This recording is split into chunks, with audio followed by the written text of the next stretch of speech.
But yeah, I guess when did you start thinking about the politics and the intertwining with business? Was it just when you actually had a problem getting your product to a certain market, or did you just realize that it's kind of a necessary part of business? In the early 1980s, there was a attempt by the part of several of the bulletin board operators to form an association. The problem they had was they all had different ideas about what they needed to do, and there wasn't any clear leadership. I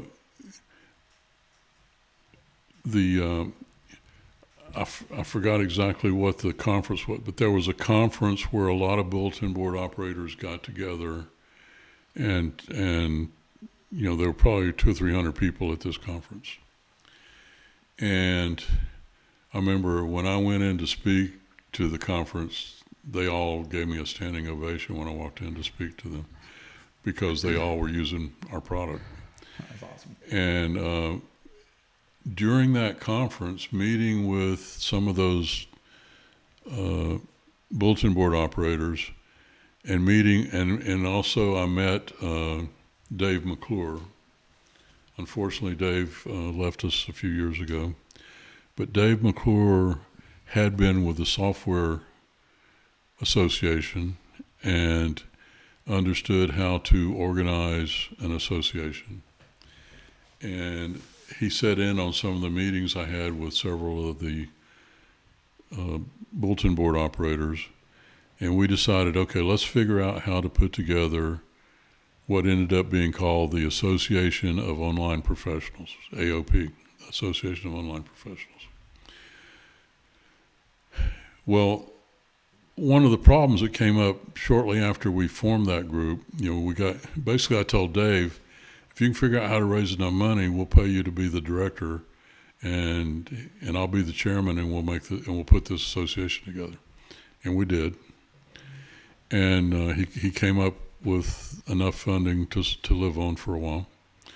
And Hayes made a contribution to it, but wasn't its sole sponsor. And we started having regular board meetings. Well, first thing you know, several states are trying to put an extra tax on having a modem line. So we said, wait a minute, let's use the association. So it turned out Florida, the House and Senate in Florida had passed a bill to put like a $10 per month tax on every phone line that had a modem on it.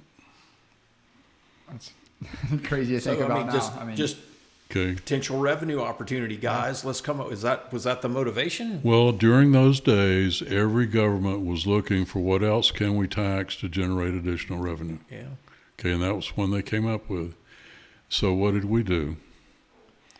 The bill's on the way to the governor, right?